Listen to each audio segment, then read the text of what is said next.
प्रधानमंत्री नरेंद्र मोदी ने उज्जैन के महाकाल मंदिर में पूजा अर्चना की है। पीएम मोदी ने भगवान शिव की विधिवत पूजा अर्चना करने के बाद आरती की। इस दौरान मंदिर के पुजारी लगातार मंत्रोच्चार करते रहे। आरती के बाद प्रधानमंत्री ने शिवलिंग की परिक्रमा की। इसके बाद उन्होंने माला जाप भी किया।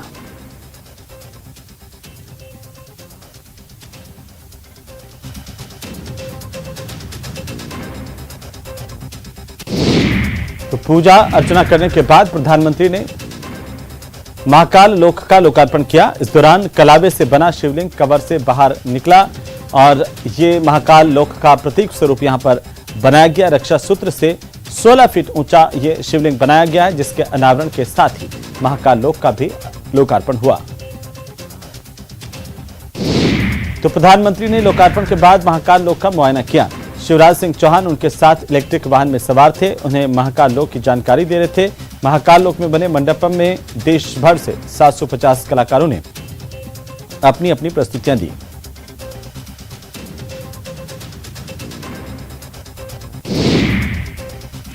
तो आज लोकार्पण के मौके पर उज्जैन के महाकाल परिसर को सुंदर ढंग से सजाया गया। बिजली की सजावट भव्य तरीके से की गई और इस दौरान लोकार्पण के लिए उज्जैन पहुंचे प्रधानमंत्री ने मंदिर में दर्शन किए। पीएम मोदी ने करीब आधा घंटा महाकाल मंदिर में बिताया।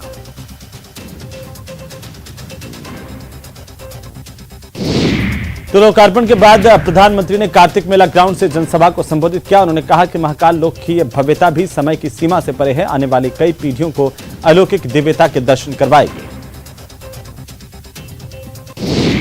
सीजीआई यूयू ललित ने जस्टिस डीवाई चंद्रचूड़ का नाम अपने उत्तराधिकारी के तौर पर और भारत के नए सीजीआई के लिए नामित किया था। 9 नवंबर को जस्टिस डीवाई चंद्रचूड़ देश के 50वें मुख्य न्यायाधीश के तौर पर शपथ लेंगे। तमिलनाडु के कन्याकुमारी से शुरू हुई कांग्रेस की भारत जोड़ो यात्रा 34वें दिन कर्नाटक पहुंची, जहां कर्नाटक के चित्रदुर्ग जिले के हरतीकोट गांव से यात्रा की शुरुआत हुई। राहुल गांधी के नेतृत्व में भारत जोड़ो यात्रा अब तक 867 किलोमीटर का सफर तय कर चुकी है। लाखों लोग इस यात्रा में शामिल हो चुके हैं। बॉलीवुड के महानायक अमिताभ बच्चन 80 साल के हो गए। बिग बी का ये जन्मदिन खास तरीके से जश्न के तौर पर मनाया जा रहा है। वहीं प्रधानमंत्री ने भी अमिताभ बच्चन को जन्मदिन की बधाई दी। रूस ने यूक्रेन के अनेक शहरों पर मिसाइल से हमले किए हैं। रूस के राष्ट्रपति व्लादिमीर पुतिन ने इन हमलों को यूक्रेन की मॉस्को के बलों को हटाने की कोशिशों के जवाब में किया। इस बीच हमलों में यूक्रेन के मरने वाले लोगों की संख्या बढ़कर 19 हो गई है।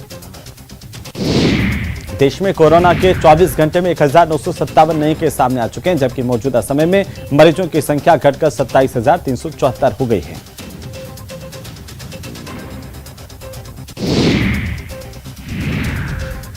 मुलायम सिंह यादव का अंतिम संस्कार उनके पैतृक गांव सैफई में किया गया। उनके अंतिम संस्कार पर देश के तमाम बड़े नेता पहुंचे, उन्हें नमन किया। सैफई में जनसैलाब उमड़ा। नम आंखों से सभी लोगों ने अपने प्रिय नेता को दुखी मन से विदाई दी। साथ ही मुख्यमंत्री अशोक गहलोत भी सैफई पहुंचे और श्रद्धांजलि अर्पित की। चुनाव से पहले बीजेपी के जिन पूर्व नेताओं ने पार्टी में वापसी की उम्मीद लगाई थी, उन पर अब फिलहाल रेड सिग्नल दिख रहा है। पार्टी के प्रदेश प्रभारी ने इसके लिए कमेटी की रिपोर्ट और अध्यक्ष की स्वीकृति को अनिवार्य कर दिया है। इससे वसुंधरा राजे समर्थक नेताओं में बेचैनी बढ़ गई है। प्रदेश की इंदिरा रसोई योजना की गुणवत्ता को सुधारने के लिए मुख्यमंत्री अशोक गहलोत ने बड़ा निर्णय किया। सीएम अशोक गहलोत ने निर्देश दिए कि सभी विधायक अपने अपने क्षेत्र में चलने वाली इंदिरा रसोई में जाकर महीने में एक बार भोजन करेंगे। इससे इंदिरा रसोई भोजन की गुणवत्ता बनी रहेगी। अजमेर के ऋषि घाटी स्थित जगदीशपुरी मंदिर विवाद को लेकर के पूर्व पुजारी गोविंद नारायण ने खुद को आग लगा ली। गनीमत रही कि पंडित का पोता मौके पर पहुंच गया, जिसने आग पर काबू पा लिया और पुजारी को जेएनएन अस्पताल में भर्ती करवाया गया। अजमेर कलेक्ट्रेट में जिले भर के सरकारी स्कूलों और मदरसों में कुक कम हेल्पर का काम करने वाली महिलाएं पहुंची। 9 सूत्रीय मांगों को लेकर जोरदार प्रदर्शन किया। मुख्यमंत्री के नाम जिला कलेक्टर को ज्ञापन सौंपा गया। अलवर एसीबी की टीम ने नगरपालिका खेड़ली के कार्यकारी अधिकारी किंगपाल सिंह को 5 लाख रुपए की रिश्वत लेते हुए रंगे हाथों गिरफ्तार कर लिया है। इसके बाद से एसीबी की टीम ने आरोपी के आवास पर और अन्य स्थानों पर भी तलाशी की। बीकानेर के महाजन थाना इलाके में रेलवे पटरी के पास मिली महिला के अर्धनग्न शव के मामले को लेकर एफएसएल की टीम ने घटनास्थल का जायजा लिया, सबूत इकट्ठा किए। इस दौरान महाजन थाना पुलिस के साथ सूरतगढ़ से रेलवे पुलिस की टीम भी घटनास्थल पर मौजूद रही। भरतपुर में लगातार हुई बारिश के बाद बाढ़ जैसे हालात हैं। बंद बारिठा बांध से छोड़े गए पानी की वजह से बहाव वाले इलाकों में गांव में लोगों को परेशानी का सामना करना पड़ रहा है। ग्रामीण इलाकों में खेत और खलियान में कटी पड़ी फसलें भी पूरी तरह से नष्ट हो गई हैं।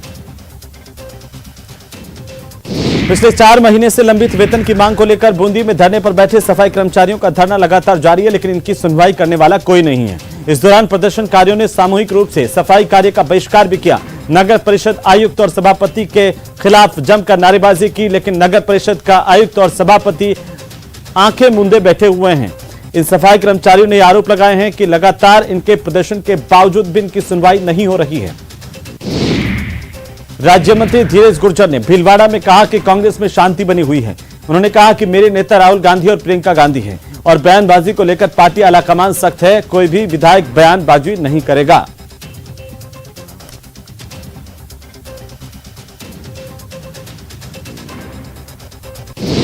तो बांसवाड़ा शहर के कॉलेज मैदान में दशहरा मेले में अवैध रूप से लगाई गई दुकानों को नगर परिषद ने हटवाया।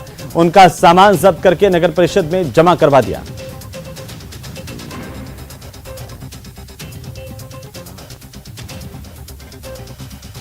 तो 12 के जिला परिषद सभागार में रोजगार शिविर का आयोजन किया गया। इस दौरान शिविर में Udaan organisation, Bharat finance, Navbharat fertiliser, Aavas financing जैसी कंपनियों ने युवाओं के इंटरव्यू लिए।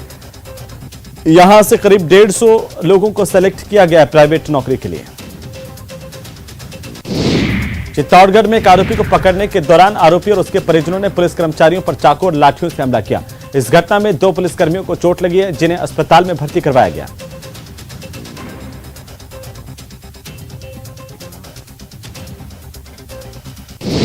सपना चौधरी के गाने देखने के लिए पिता ने मोबाइल नहीं दिलाया तो हरियाणा के एक लड़के ने नाराज होकर अपना घर ही छोड़ दिया। इससे चाइल्ड हेल्पलाइन की टीम ने रतनगढ़ के इलाके से रेस्क्यू किया। रतनगढ़ आरपीएफ को नाबालिग बीकानेर रेवाड़ी ट्रेन में लावारिस हालत में मिला था।